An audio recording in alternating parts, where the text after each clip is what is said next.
Hey everybody, and welcome back to Lindsey's Little Library. So I'm here today because I want to talk about the books that I read in December.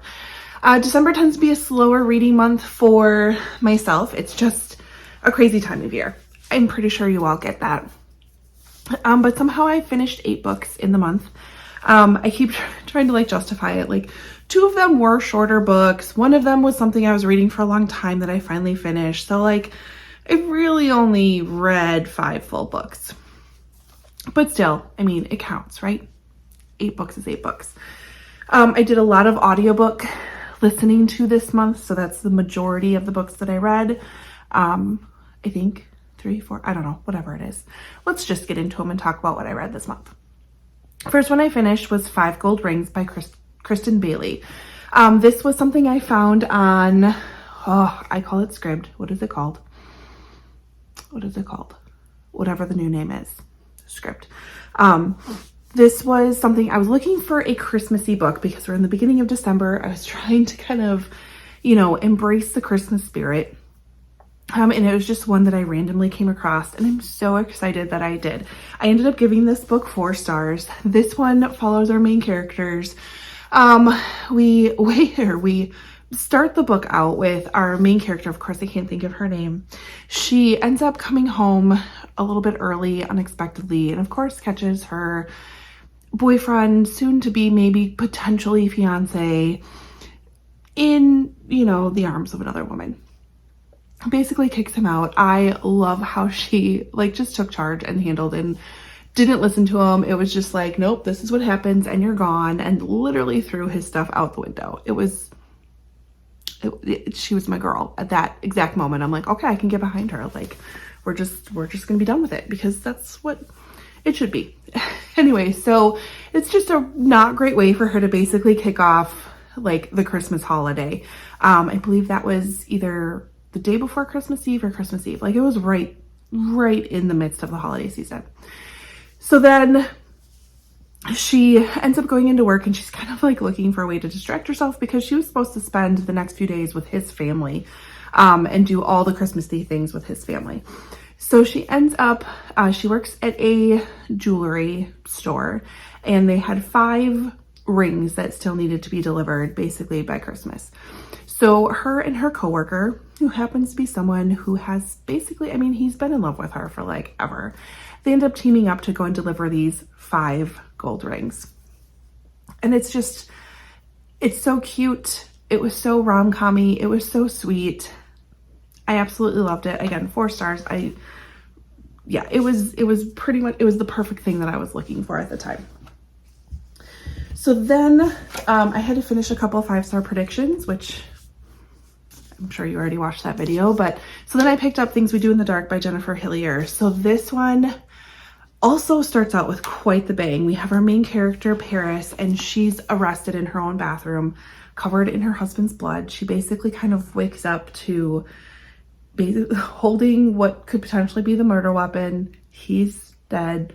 She's there, covered, looks guilty as all get out, but insists she didn't do it. So we kind of go through the story of what exactly happened, as well as this very secret past that Paris has, and how, if this past comes to light, could be detrimental to her basically proving her innocence. So absolutely love this one. Jennifer Hillier, in my eyes, can do no wrong. This was 5 stars. This was fantastic. Why did I wait so long to read this book? I don't know, but I loved it. Where are we gonna stack things? How about over there? All right, then I finished reading This Calder Range by Janet Daly. This was a historical fiction book that I started way back in November on my Kindle. I go in spurts with my Kindle where I'll read it nonstop for a while, and then I kind of put it down. And this was one of those where I kind of started the book and put it down. But This Calder Range follows the story of, what's his name? Benton? That's what's coming to mind, Calder, as he marries basically the love of his life. They go on a cattle drive from Texas to Montana, laying claim to a large area of land in Montana. The challenges they face, not only with weather and land and just the challenges of cattle drive during that time, but also kind of having this bit of an enemy that's kind of hoping for their demise at the same time. I did enjoy it. I gave it 3.5 stars. It was fine. There were times where it was a bit slow for me. I'm not sure if I'll keep going in this series. Maybe, because I do like those like late 1800s kind of Wild West type tales. So I did enjoy that one. I liked it more towards the end. There was parts in it where, like I said, I just kind of got a bit bored, but I did enjoy it. It was good. 3.5 stars.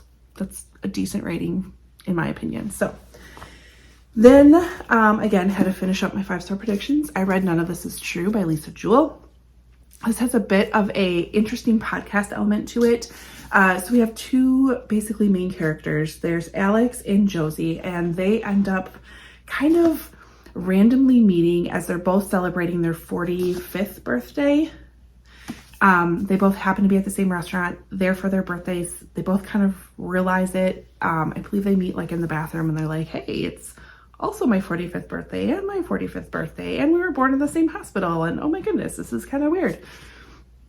And that kind of turns into a bit of a friendship. So Alex has a podcast where she interviews successful women in the area and kind of gets their story.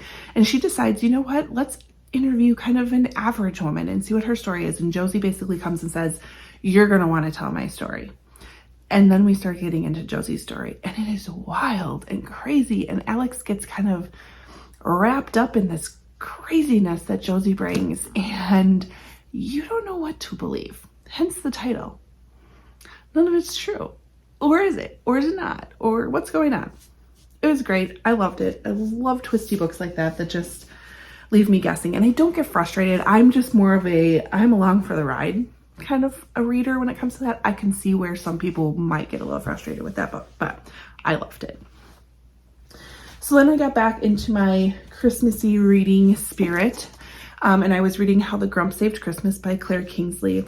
Again, another just sweet romantic rom-com.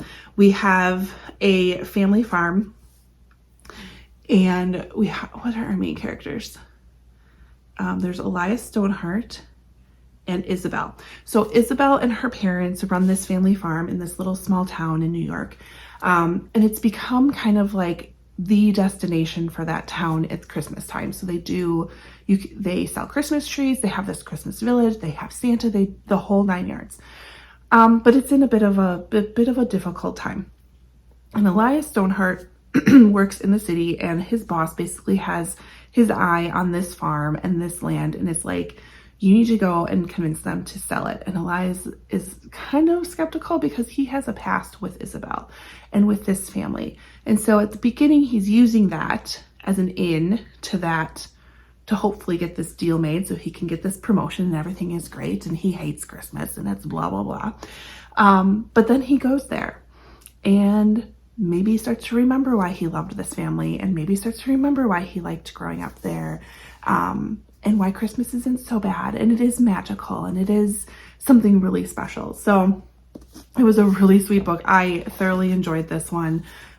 This one's getting passed on in high regards. What did I give it? I gave it 4 stars. There's some snark in here. There's some humor, which I seem to really enjoy in my romance books or my contemporary romance books that I read. I need some humor in it. If it's all too serious or too fluffy, I don't tend to rate it as high. I like a little humor, but so this was awesome. All right, so then I'm continuing on with my Christmas book trend. After I listened to 5 Gold Rings, I needed another one, and I'm looking for another Christmassy book to listen to. I don't remember where I heard about this, or maybe I just saw it on Pango and I picked this one up. But then it also popped up as a recommendation as an audiobook. So I'm like, okay, I can do that. I can read and listen at the same time. So I started The Christmas Sisters by Sarah Morgan. This is more of a, I guess, I don't know, contemporary family drama type of a book. So we have 3 sisters who have had pretty traumatic past. So they lost their parents at a fairly young age, and they went and were adopted by a close family friend. and really knew them as their parents, and they live in the Highlands of Scotland. So listening to this and the accents warmed my heart. I loved it. And so for this year, all three of them are dedicated to coming back to Christmas, to going back to basically where they grew up. They're kind of scattered all over the place. We have Hannah, who's a workaholic, constantly on the run, traveling for work, very committed to her career.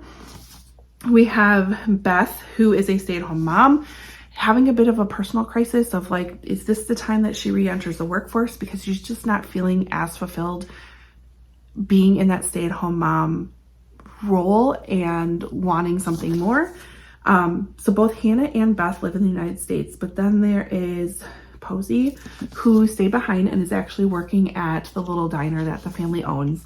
And Posey's the youngest, and Posey's kind of the one there really helping out her parents, but wanting to explore this life of adventure that their biological parents did and eventually led to their biological parents' death. She has a rescue dog that works to go into like the Highlands and rescue people who are stranded. She's a mountain climber. It's a whole thing. So all three of the sisters come together for one Christmas. They're all facing some really tough decisions in their lives, and they're all kind of realizing how important it is to have close family, to rely on each other, to help lift each other up, help talk to each other. It's a really great reminder of the importance of a family bond, which I'm beyond lucky enough to have two sisters of my own. So there's three of it. Well, there's four of us. I have my brother. But for the purpose of this, it was cool because I can identify all three of us within kind of these three sisters as well. So I really enjoyed it. I gave it, I put 3.5, but now that I'm thinking of it, it's more of a 4 for me. This was super sweet. Like I said, I loved it. So a little more serious than maybe, something like this, but definitely these gave me the Christmas vibes I was looking for.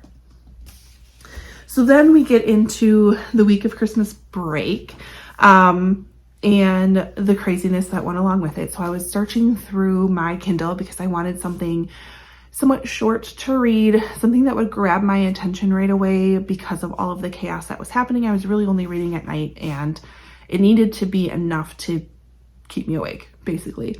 So I stumbled upon a book on my Kindle that I want to say I downloaded forever ago because it was way at the bottom of my list on my library, and I have them sorted by date that I downloaded them or whatever. I want to say it was either free or really cheap through like a BookBub email or something like that. Just knowing me, that I'm pretty sure that's where it came from. But it's called Squall. It's by Sean Costello. It's a short book. It's less than 200 pages. And basically it was like blurbed as like being a very fast-paced, suspenseful book. And oh my goodness, it was. I was so sucked into that book. I think Christmas Eve I stayed up super late reading it because I was so obsessed with it. So we have a bush pilot named Tom. He's a family man. He's got a pregnant wife and a young son, and it's early January, and they wake up and it's his birthday and his son's birthday, but he is a bush pilot. So he helps kind of fly to very remote areas, I believe in Alaska. And he gets a call that basically one of these rental cabins, there was a report that one of the windows was broken, and so he's asked to go fly there and fix that window so that the winter season doesn't destroy this place. And knowing that there's this storm coming, he knows he needs to go and deal with that right away, or it's not going to help if there's a storm. So he ends up going and doing that, and on his way back, he gets stuck in the storm and has to make an emergency landing. And he happens to land literally right on top of some not so great guys. So then we are introduced to Dale, who is a professional criminal, and he's on the run from a drug lord. And so he's thinking a great idea is to go hide in the vast wilderness where no one thinks they're going to find you. And literally Tom basically lands on his lap. And so now these two very unlikely characters need to team up in order to both survive, both get back to what they're looking for, and we go from there. It is so awesome. It's crazy, the twist. I mean, there's times where I'm like, how are we getting out of this? And what's going to happen next? And who's going to betray who? And it was fantastic. I really loved it. I gave that 4 stars. I need to look up some more books by Sean Costello because I think that might be a good one. And then I picked up this little novella, Forever Wild by K.A. Tucker. This is in the Simply Wild series. This is book 2.5. So we are with Calla and Jonah, and I can't say much other than it takes place during Christmas. And it's fantastic. And I loved it because I don't want to spoil anything else in the series. I loved it so much that I am now currently listening to the last book in the series. This is book 3. This is Running Wild by K.A. Tucker. This one I can tell you a little bit more. I'm, not far into it. But this one follows the veterinarian Marie. So the other 2.5 books follow Calla and Jonah as the main characters. This one is Jonah's really good friend Marie and follows her it's her story. And she ends up being in contact with, what is his name? Tyler Brady. He's a competitive musher, so he trains dogs for the Iditarod. So far so good. There's definitely some tension between the two of them. I'm not too far into it, but I'm loving it so far. So that's that I'm listening to currently. And then I'm also making my way through The Obsession by Nora Roberts. I used to read a ton of Nora Roberts at one point in time, and I kind of joined BookTube, and your mind opens up, or your possibilities open up. I shouldn't say my mind, but you get an idea of everything else that is out there. And so kind of got away from Nora Roberts for a while, but I randomly came upon this book at a thrift store for a quarter.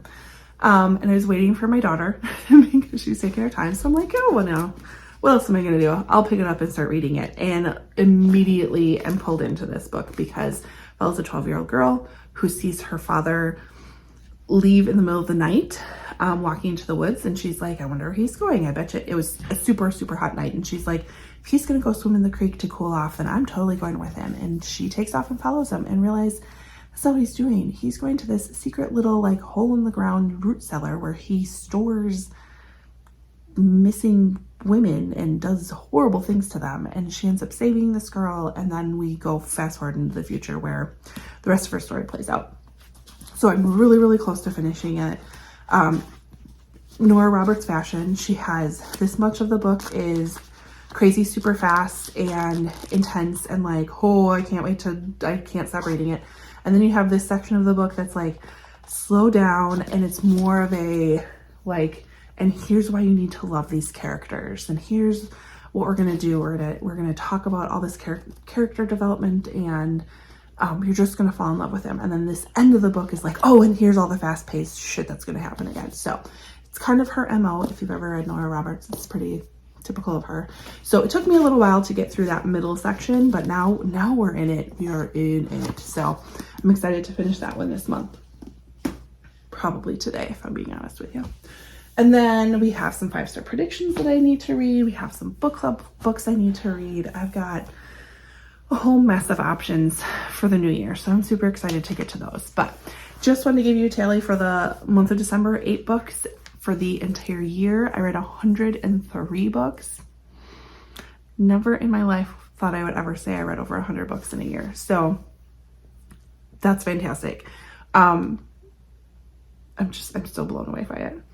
And honestly, it's because I read every day. I make a very conscious commitment to reading every single day. So whether it's a few pages or a lot of pages, but that's what I read. That's my opinions. Really great Christmas books on here that you should put on your list for next year, or now if you're not as much of an atmospheric reader as I am. If you had any great books in December you want to chat about, put them in the comments below. Otherwise, like and subscribe, and I will see you next time. Bye.